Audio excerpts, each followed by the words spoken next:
Welcome everyone. So this will be the last class of this chapter atom. Previously we have discussed all the theory part, means we have covered the entire syllabus, and in last class we discussed few numerical problems and also we solved the numerical problems. Basically in this class we will also solve some other type of question, that may be numerical question, that may be MCQ type question. So few question we will also handle today, and by that way this chapter will be completed. Okay, so let me start with some question. Okay, so the first question is, this is a numerical question. Let me first write the question and then we will solve that. Often the first Bohr orbit, no, Bohr radius, not, that means the Bohr orbit, and the ground state energy of a, and the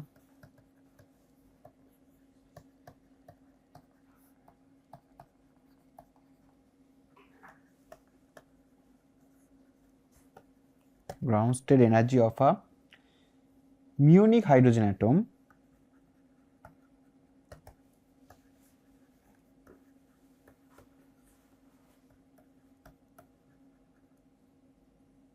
okay. What is muonic hydrogen atom? That is also mentioned here. An atom in which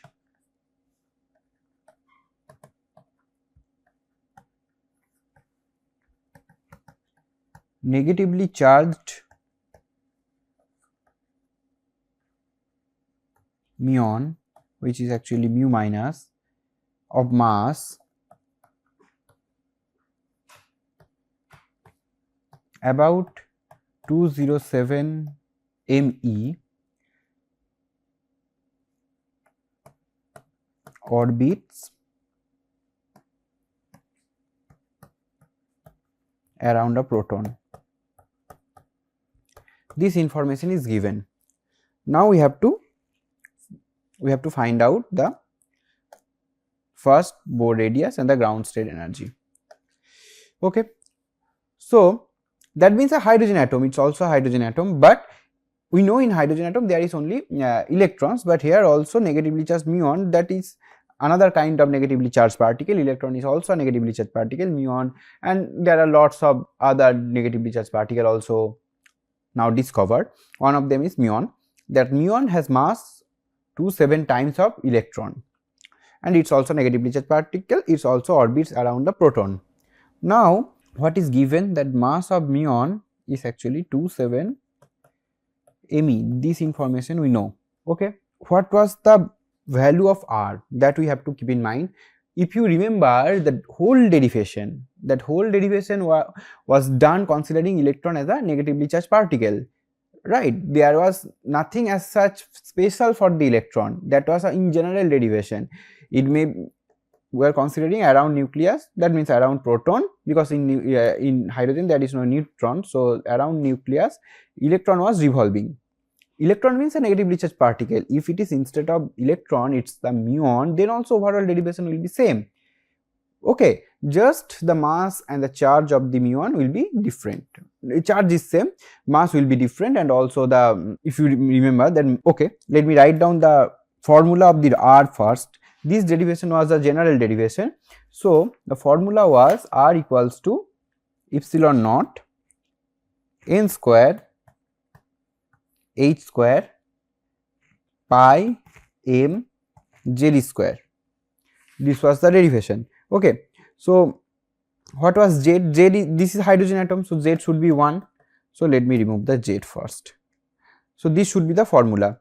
What is E here? E is the charge. Now both are negatively charged. Muon is also negatively charged, electron is also negatively charged, so charge will be same. So this will be common part. M will be different for the muon and the electron cases. Then what we can write? So what we can write, that R for electron, this should be this will be Me, but if instead of R, if it is muon, then everything will be same, the formula. just the formula will be, this is okay, this is for Rn of the electron, this is Rn of the muon. These problems are quite the problems we'll discuss today, these problems are not very straightforward. This is some kind of different type of problem, so that's why it's very important to handle this kind of problem. This is m mu and E square, because E will be the same. So this will be the formula. Now we have to find out the first Bohr orbit. First Bohr orbit means r equals to 1, right? Sorry, n equals to 1. So if we put n equals to 1, then this equation will be like this. Okay, so now what we can write? We can write Rne divided by Rn mu, it should be m mu divided by me, and m mu divided by me will get 207. That means Rn mu, the first Bohr orbit, Bohr radius will be 1 divided by 207 into Rn E. Now what is the Rn E? Rn E was 0.53 Armstrong. If I'm not wrong, then it was actually 0.53 Armstrong. Yes, this is the first Bohr orbit, radius of first Bohr orbit, and now if you calculate it, 0.53 divided by 207, then it would be actually, just you have to calculate this, 0.53 divided by 207. So it should be 0.53 divided by 207. It's actually 0.00256. What will be the unit? Unit will be Armstrong. So this is the first Bohr orbit for the muon case. Okay, so it's not a very difficult part. Now we have, what we have to find out? We have to also find out the ground state energy. Okay, now what was the formula for the energy? En was 1 by 4 pi epsilon naught Z E square. Now it's for hydrogen atom, so it will be just E square divided by 2 R n. That is the case, Rn is there. Okay, we can write this formula, or we can use formula for the ground state, that was E1 equals to minus m e to the power 4 divided by 8 epsilon naught square Ch cube. Now you can see everything is same for electron and for the muon case, only mass will be different. So just we have to take that ratio again in the similar note. So now we can write E1 electron divided by E1 muon, it should be the m electron divided by m of muon. So it is again 1 by 207, but this time we have to find out this. So it will be 207 into E1E. So it is, now what is E1E? Minus 13.6 electron volt. So 207 into 13.6 in the electron volt unit. So it will be 207 into 13.6. So it is 2815.2 electron volt. So this will be the 2.8152 kilo electron volt. So this is the energy. Okay, this would be the energy,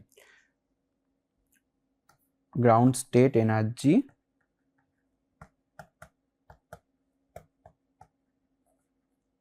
for the muon case.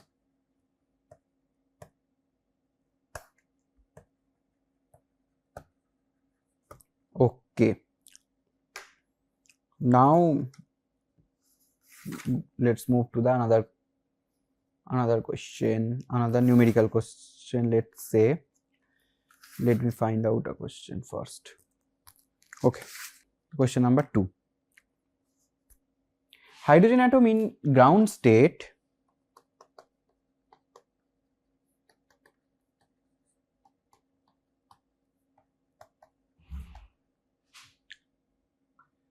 is excited by monochromatic radiation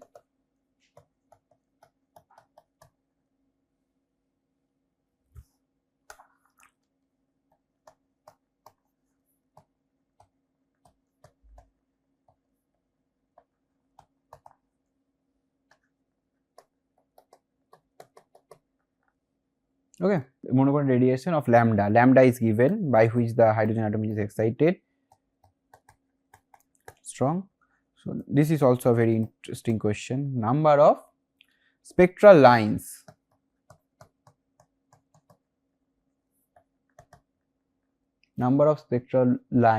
in resulting spectrum.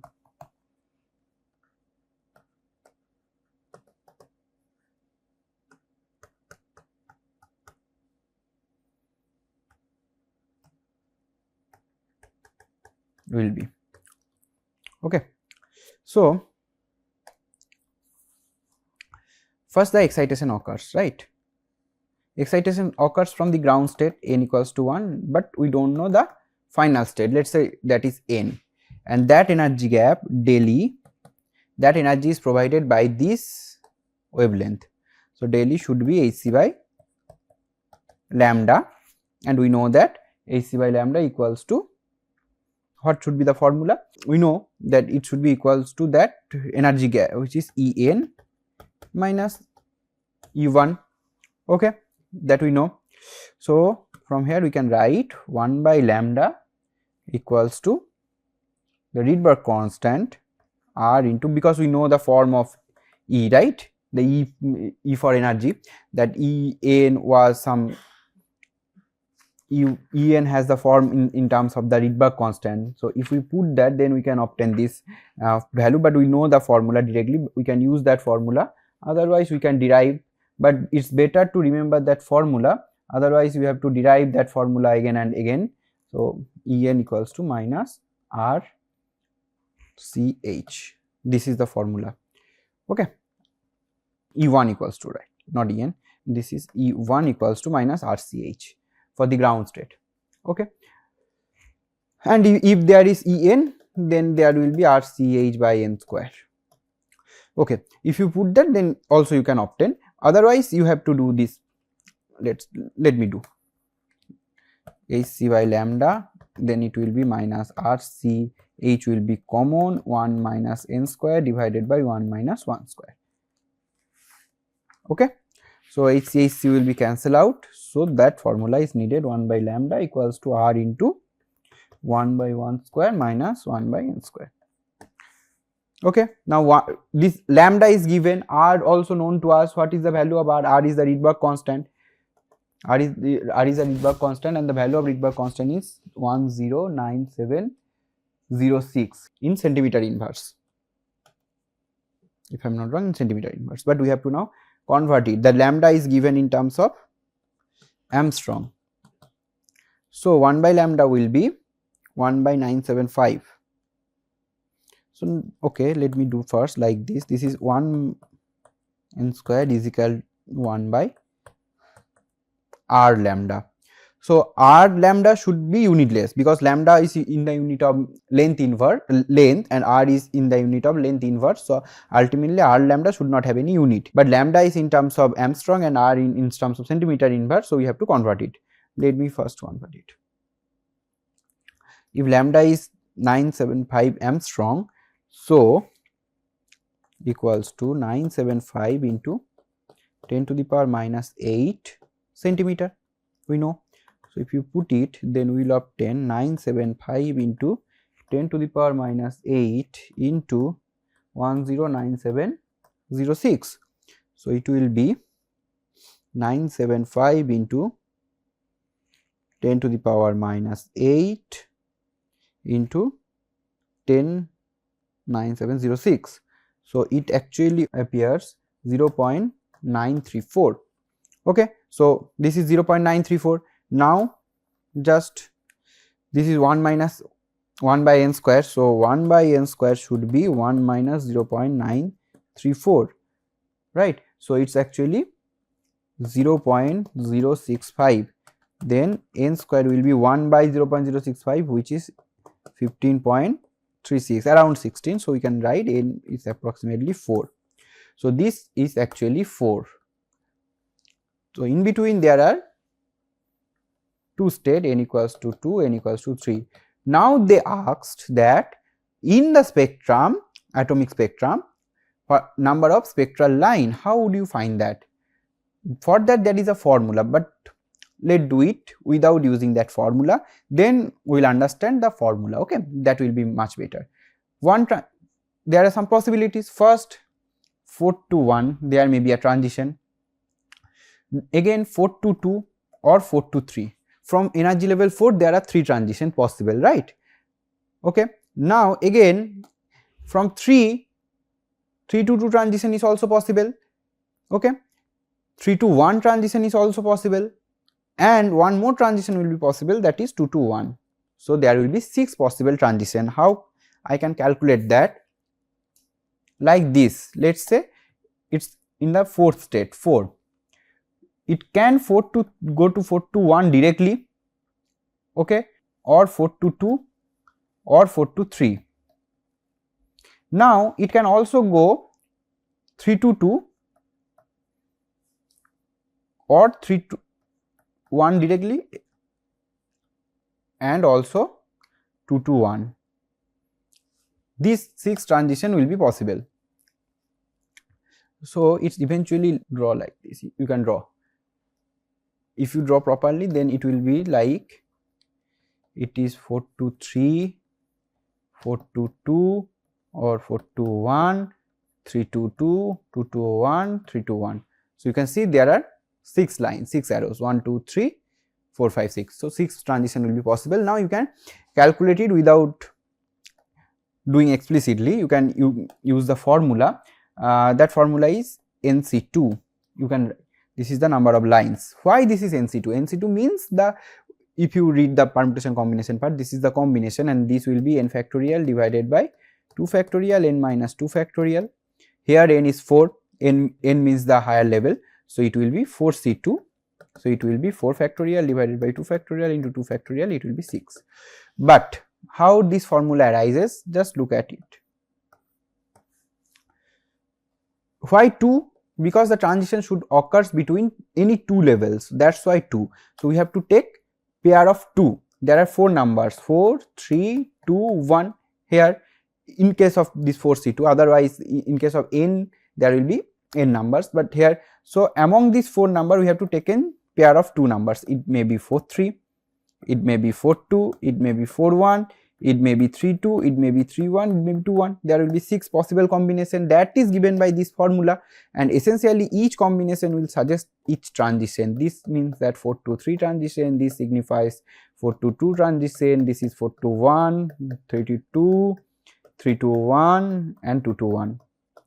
So essentially there will be 6 transition. So we can use directly this formula, otherwise we can break it and can do it. Now it's not possible if n is, let's say 10 or let's say 7, then it's difficult to do, because by hand 7 to 6, 6 to this is not very easy. Instead, then in that case we should use this formula 7C2, then it will be 7 factorial, 2 factorial, 5 factorial. Just we have to find out the n, the excited level, then we have to just use this formula. Then it will be 6 into 7 by 2, it will be 21. There will be 21 transitions. So in this way you can do this type of problems. This problem is very frequent in various competitive exam. So let me stop here in this part. In next part also we will do some other numerical problems as well, different kind of numerical problems. Then we'll again carry forward from there. Okay, thank you. We'll meet in the next part again.